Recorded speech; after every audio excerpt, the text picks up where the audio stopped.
glória a Deus, glória a Deus. Eu vou orar pelo irmão, amém? Glória a Deus, glória a Deus. Pai Santo, nós estamos aqui com teu filho, Pai. Nós estamos aqui com teu servo, Diácono Gerusmar, Senhor. Nós agradecemos a Ti pela vida dele. Nós agradecemos a Ti por tudo que o Senhor tem feito através da vida dele, Senhor Deus. Pai, nós pedimos a Ti, Pai, que nessa noite o Senhor use ele como canal de bênção para estar ministrando a Tua igreja. Que a Tua igreja seja edificada através da palavra que o Senhor, Pai, oh Deus, vai ministrar aos nossos corações através da vida do Gerusmar, Pai. Pai, o que eu peço a Ti, Pai, é traz a ele, Pai, a tranquilidade, Pai, para que ele possa fluir, Pai, oh Deus, naquilo que o Senhor já colocou no coração dele. Em nome do Senhor Jesus, guarda a mente e o coração dele e dá a ele intrepidez, Senhor Deus, ousadia para ministrar, ó Deus, a Tua palavra, Pai, em nome do Senhor Jesus é o que eu te peço, Pai, ó Deus, que tudo que vem para setar ele, ó Deus, que tudo que vem, Senhor Deus, às vezes para roubar aquilo que o Senhor já ministrou no coração dele, caia por terra, em nome do Senhor, Pai, Pai, que o Senhor flua, Pai, em nome do Senhor, para a honra e glória de Deus, Pai, amém e amém. Dá umas salvas de palmas para Jesus.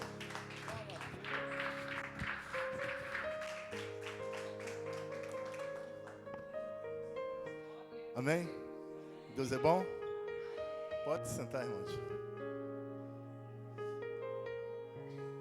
Antes de eu entrar na palavra aqui, gostaria de falar um pouquinho da minha trajetória. O quanto Deus é maravilhoso, o quanto Deus trabalha de uma forma que a gente nem imagina. A minha família no Rio de Janeiro são todos assembleanos.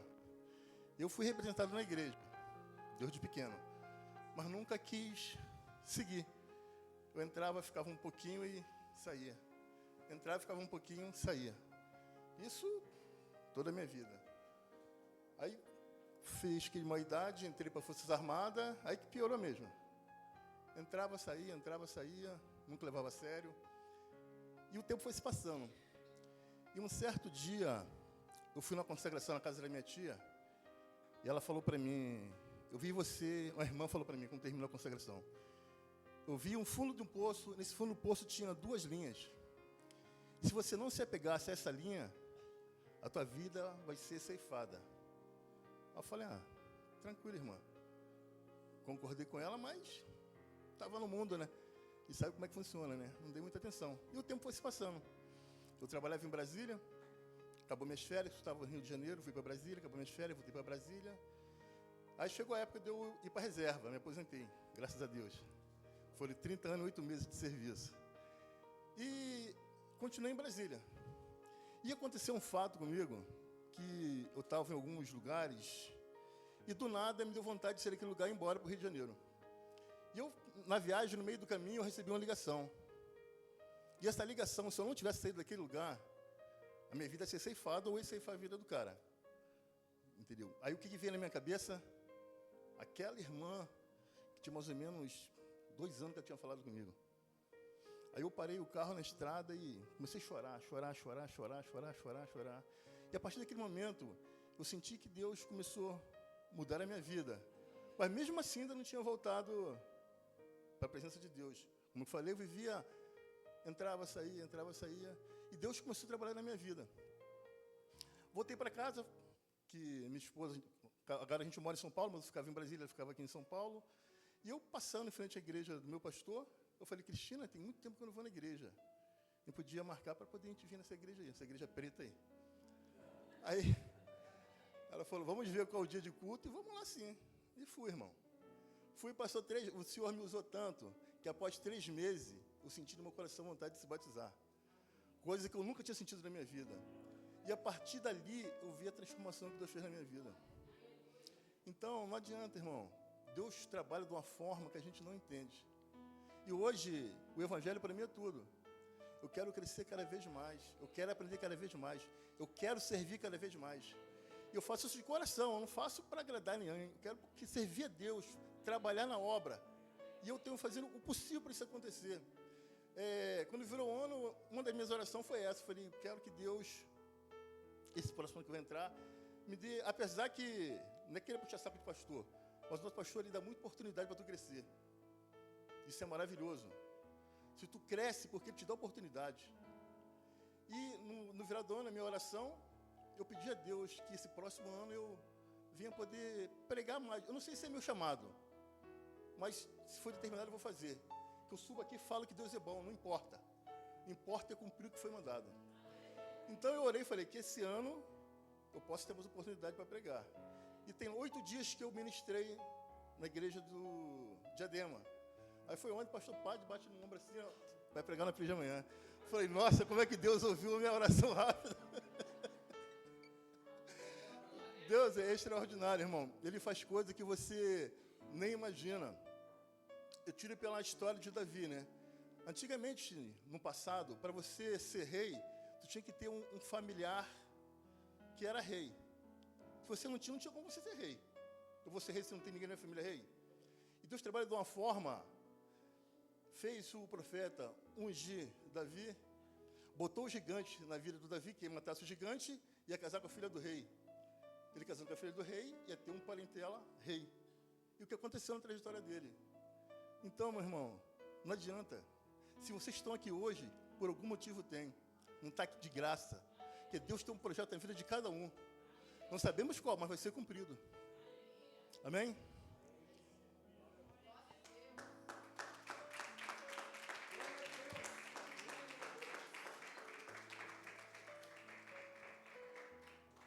Vamos abrir a Bíblia em Marcos 4, versículo 37.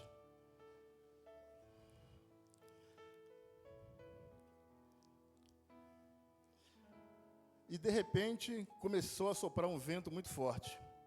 As ondas arrebentavam com tanta força em cima do barco que ele já estava ficando cheio de água. Jesus estava dormindo na parte de trás. No barco com sua cabeça numa almofada. Então os discípulos acordaram e disseram: Mestre, nós vamos morrer. O senhor não se importa com isso? Então ele se levantou e falou duro com o vento e disse ao lago: Silêncio, fique quieto. E o vento parou e tudo ficou calmo. Aí ele perguntou: Por que é que vocês são assim, tão medrosos? Vocês ainda não têm fé? E os discípulos, cheios de medo, diziam ao outro: Que homem é este, que manda até o vento e nas ondas? Amém? Às vezes, essa palavra que eu quero ministrar hoje é aprendendo com as tempestades. Às vezes, Deus quer que você passe por algumas tempestades para que você mude. E o que não falta para a gente grande tempestade, né? Mal termina uma, já está vindo outra. Eu que eu diga, assim que eu me batizei, eu sofri um acidente, quebrei 2 dentes da frente, fiquei com o rosto todo roxo. O pastor lembra disso, no dia da Santa Ceia. Mas nem por isso eu deixei de ir na Santa Ceia. Quando o pastor me ungiu a diácono, quando eu fui no culto no domingo, meu rosto ficou, tive paralisia facial. Fiquei com o rosto todo, fiquei igual o Shrek, horrível, horrível. Só Deus sabe o que eu passei e a discriminação que eu passava quando eu trava a minha cara. Então, são várias tempestades. Mas não é isso que vai fazer você se afastar, você desistir. Que quando Deus está contigo, não importa a tempestade, você vai enfrentar. Quem é que nunca passou uma tempestade aqui? Não existe. Quando menos espera, tu toma uma pancada, uma bordoada. O que tu não pode é desistir. Parar de seguir em frente. Porque quando Deus está contigo, não importa a tempestade. Tu vai passar, mas seu barco não vai afundar. Tu tem que prosseguir. Você tem que confiar. E Deus jamais vai te abandonar. Então, irmão, muitas coisas acontecem na sua vida para que você tome um posicionamento. Então, tem várias formas de Deus te mostrar isso. Eu confesso para vocês, quando eu fiquei com o rosto paralisado, eu comecei a me perguntar: onde eu estou errando? O que eu fiz de errado? Então, você começa a se cobrar para ver onde que está o erro. Tipo assim, a todo momento nós pecamos. Mas não é uma coisa que você faça, vamos dizer, de propósito. Às vezes peca num pensamento, às vezes ficar pirado com o irmão, com o amigo, não deixa de ser pecado. Então a gente tem que olhar para dentro de nós e ver onde nós estamos errando, para nos corrigir. Eu fiquei, falei, nossa, o que está acontecendo comigo? Eu gosto de me cuidar. E a aparência é tudo. Eu saí com a minha esposa e conversava com os outros com a mão na boca. As pessoas não falam, mas tu sente como que ela te olha. Ela te discrimina. Entendeu? Mas tudo tem um porquê. E no final dessa pregação aqui, eu vou falar em outros capítulos da Bíblia, versículos, e eu vou explicar também um fato que aconteceu comigo. De uma palavra que eu ministrei para a igreja, e aquela palavra serviu para mim. Depois que eu fiz o que estava naquela palavra, a minha vida começou a mudar. Amém? Vamos abrir a Bíblia agora em Mateus 14, versículo 24.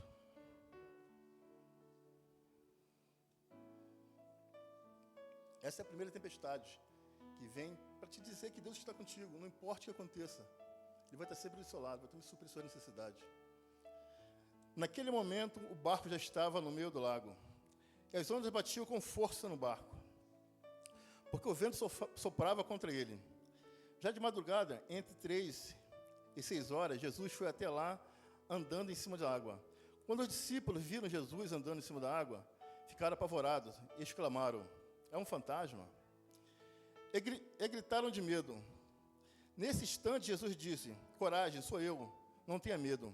Então Pedro disse, se o Senhor é mesmo, mande que eu vá andando em cima da água até onde o Senhor está. Só até aqui. O que acontece? Nesse momento, haviam 12 discípulos, mas apenas um teve a coragem. Um quis ser diferente. Um quis presenciar o milagre. Muitas vezes, nós queremos ver o milagre da pessoa, mas às vezes você não quer ter o seu milagre. Pedro foi o único. Deus podia falar, não, vai fazer o que é se eu estou indo para o barco? Mas Deus deixou que ele viesse ao seu encontro, para ele presenciar aquele milagre. Muitas vezes nós não temos coragem de expor a palavra, falar de Deus para alguém, ficamos na hora de conforto. Mas nós temos que dizer, temos que falar, temos que ser diferente, como Pedro foi. Não ficar no seu lugar dizendo... Antigamente, assim que eu me converti, quando o pessoal falava, tu é crente? Eu ficava meio assim, um pouco de vergonha. Você não tem ideia o quanto eu fico feliz quando hoje alguém pergunta se você é crente. Eu falo, graças a Deus. Foi a melhor coisa que eu fiz na minha vida. Eu falo de coração.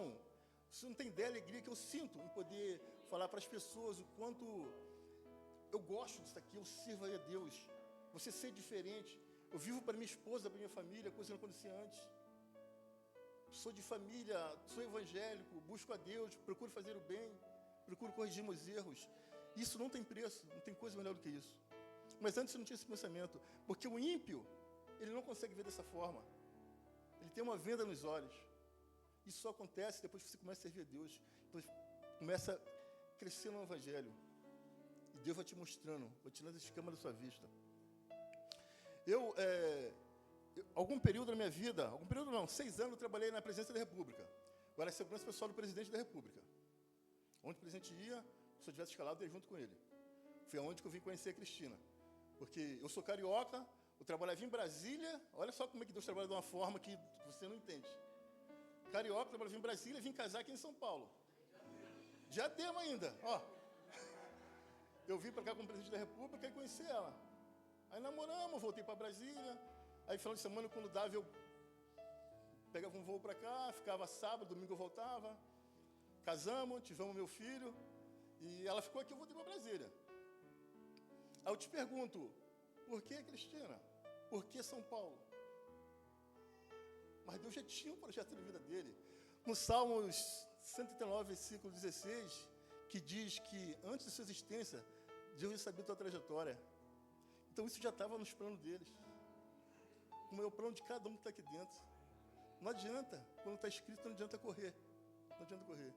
Eu sou grato a isso, pela essa esposa que eu tenho. uma mulher que me respeita, que eu confio, que eu deixo meu celular à vontade, que eu não tenho nada que temer. Não era a vida que eu tinha antes. Uma vida obscura, de coisas erradas, é a pior coisa do mundo, irmão. Hoje eu posso falar isso, é a pior coisa do mundo. Você viver errado, viver sempre com medo de sair na rua, o celular fica quieto e voltar correndo pegar o celular. Graças a Deus não tenho mais esses problemas. Que antes de respeitar ela, primeiro aquele lá em cima, que Deus é onisciente, onipresente. Tu pode esconder do pastor, esconder da esposa, mas você não vai esconder de Deus. E a pancada, quando vem, é forte depois. E eu sou muito temente a Deus. Você não tem ideia o medo que eu tenho de fazer coisa errada e lá na frente ser cobrado. Porque vai ser cobrado aqui na terra. É aqui. Tu vai pagar o preço aqui. Não é depois que morre, não. O que você planta, você vai colher. Eu tenho certeza disso. Eu falo isso com propriedade. Porque eu sei o que eu era, eu sei o que eu passei. Eu sei o que eu sou hoje. Então, tudo que você planta, você vai colher, mais cedo ou mais tarde. E Deus é o extraordinário. Sem palavra. E eu quero cada dia mais crescer na presença dEle. Aprender. Amém? Agora vamos para uma palavra que é bem conhecida. É Jonas, capítulo 1.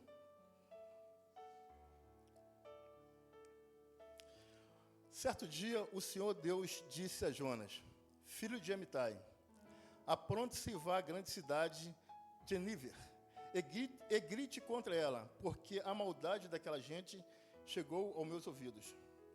Jonas se aproximou, mas fugiu do Senhor.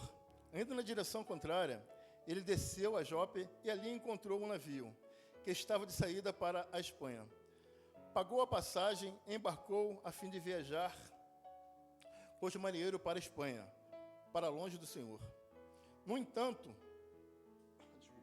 Deus mandou uma forte vento e uma tempestade no mar. Era tão violenta que o navio estava em perigo. Descer e partir ao meio. Só até aqui, irmãos. Irmãos, essa palavra aqui fala sobre a desobediência. Desobediência de Jonas. Jonas achou que podia enganar Deus. Um profeta achando que podia enganar Deus. Achando que podia se esconder de Deus, como eu falei aqui. Não adianta. Ele é onisciente, onipresente, onipotente. Ele sabe de tudo, ele vê tudo. Você pode até tentar, mas tu não vai conseguir. Então Jonas embarcou nesse navio, que mandou ele para um destino, ele foi para outro, achando que ia se safar, achando que ia se dar bem. E às vezes, um certo dia, eu conversando com um irmão lá da minha igreja, ele falou para mim, às vezes, antes de você ajudar alguém, você tem que saber por que a pessoa está passando por aquilo dali. Às vezes Deus quer que a pessoa passe por aquilo dali. Você vai e ajuda, se uma oração antes, você acaba passando a prova junto com aquela pessoa. Então, às vezes, nós pagamos patos por ajudar uma pessoa que não é para ajudar, se não for da vontade de Deus. Então, irmão, que isso sirva para a gente. Ore antes de fazer qualquer coisa para alguém. Porque às vezes a pessoa passa, porque Deus está permitindo que tu passe por aquilo ali. Que tudo tem um porquê. Então, esse comandante do navio, Deus veio cobrar dele. Jonas estava ali todo errado, porque não foi leal a Deus, tentou se esconder, foi desobediente. Deus mandou tempestade para que acabasse aquele navio. Jonas estava dentro do navio. Só se o navio afundasse, todo mundo ali ia morrer. E o comandante, desesperado, começou a jogar tudo do navio para fora do navio, achando que o navio mais leve poderia flutuar, poderia não ir a pique. E assim foi feito. As bagagens, as malas, coisas de valores. Depois que tirou tudo do navio, a tempestade continuou. A tempestade não parou. Então o comandante começou a percorrer o navio. Chegando no porão e viu que estava lá Jonas dormindo. Agarrando tudo e Jonas dormindo. Muito preocupado. E o comandante falou para ele, você não está vendo que o navio está quase afundando e você está aqui dormindo? Ele falou, comandante, se essa tempestade está acontecendo, é por minha causa. É por culpa minha. Me lance ao mar que a tempestade vai acabar. Muitas vezes, nós temos Jonas dentro da gente e não tiramos. Achar que ele vai sair sozinho. E você começa passar por tribulações, seu casamento não dá certo, seu emprego não dá certo, começa a dar um monte de coisa errada na sua vida, mas tu não sabe o que está acontecendo. É um Jonas dentro de você que você não tirou ainda. Irmão, eu queria falar que essa palavra servia para mim. Eu vou entrar agora o que aconteceu comigo. Eu tinha muitas coisas valiosas, bens materiais, do meu passado na minha casa. Relógios caros, roupas caras mesmo. E eu tinha pena de fazer aquilo ali. Falei que não tem mais significado para mim. E eu fui ministrar essa palavra aqui, lá no Diadema. E quando eu cheguei em casa, eu comecei a pensar a respeito da palavra que eu ministrei. Falei, como é que eu estou pregando uma coisa e estou fazendo o contrário? Isso é muito de Jonas na minha casa aqui. Que muitas vezes você fica com pena de dar umas coisas valiosas para os outros. Só que isso que te afunda, irmão. Uma dessas coisas dá errada para você. De repente, essas coisas aconteceram comigo. Foi até por causa desse Jonas. Que eu não tinha o discernimento nem a noção daquelas coisas. Aí eu falei, Cristina, vou desfazer de tudo isso aqui. Vou dar para os outros, jogar fora. E assim eu fiz. Peguei as coisas todinha e joguei fora, tirei da minha vida. Tirei o Jonas da minha vida. Irmão, eu estou vivendo o extraordinário de Deus. A minha vida mudou, vocês não têm ideia. Às vezes tem coisas que acontecem na gente que a gente não percebemos. Mas se você não tirar, ela não vai sair sozinha. Tem que jogar fora. Isso aconteceu comigo, irmão. E eu só sei o que eu estou vivendo hoje. Não que eu vivia mal, mas hoje eu vivo o extraordinário. Está sendo as melhores fases da minha vida. Às vezes tu acha que uma coisa não tem significado, você está enganado. Está enganado. Mas aquilo faz a grande diferença. Então, se tem um Jonas na tua vida, reflita. Reflita. Não fique com pena de jogar fora, de doar. Sirva a Deus, somente a Ele. O mais parecido com Ele que você puder. Amém? Outro testemunho que eu quero dar aqui. Eu tinha um grupo lá da presidência, eu já falei até isso com o pastor lá. E eu me converti, me batizei e minha vida é outra. Você se converte, tem lugares que não cabe mais você. Você querendo ou não, tu sente. Com o teu Espírito Santo tu sente. Fala, isso aqui não é mais para mim. E naquele grupo lá do pessoal da presidência, lá de Brasília, tinha muita pornografia. Tinha pessoa que está na igreja e pum, a pornografia, o pastor do meu lado, veio falar o quê? Que irmão é esse? Vigia, varão. Então eu falei que dali não está certo isso aqui não. Aí mandei mensagem pro pessoal do grupo, né? Falei, infelizmente eu vou ter que me retirar do grupo. Porque vocês sabem que eu me converti. Inclusive quando eu me converti, nossa, meu celular bombou de mensagem. Você é crente agora? Eu falei, pois é. Como é que Deus transforma? Eu era do mundo, eu era meio perdido. Eu não bebia, não fumava, mas era meio perdido. Eu adorava um forró, essas coisas assim, eu gostava. Aí todo mundo ficou de queixo caído, né? E eu plantei a semente. Falei, se Deus mudou a minha vida, dá um toque para mudar de vocês. Inclusive, passou 2 meses, teve um amigo meu que teve problema com a esposa dele. Ela me ligou, depois ele me ligou. E eu aconselhei os dois, na palavra. Olha como é que Deus muda. Coisa que antes eu ia dar um conselho totalmente ao contrário. E Deus transforma. Então eu falei com eles, eu não vou ficar mais nesse grupo. Porque o grupo é importante. Sempre acontece novidade lá, antes de sair no jornal, ele já liga para mim, manda mensagem, está acontecendo isso, vai acontecer isso e isso. Falei, infelizmente, eu vou ter que me retirar desse grupo. Ele falou, não, Gerismar, espera um pouco e vai ter uma reunião e depois eu falo contigo. Aguardei. No outro dia, mandaram mensagem, falou, a partir de hoje, não tem mais pornografia no grupo. Você pode permanecer no grupo.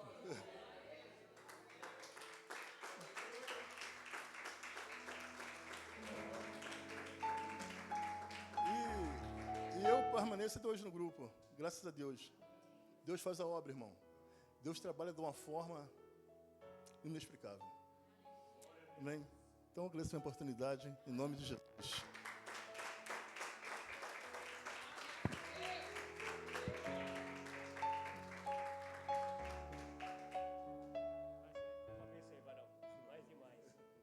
Glória a Deus.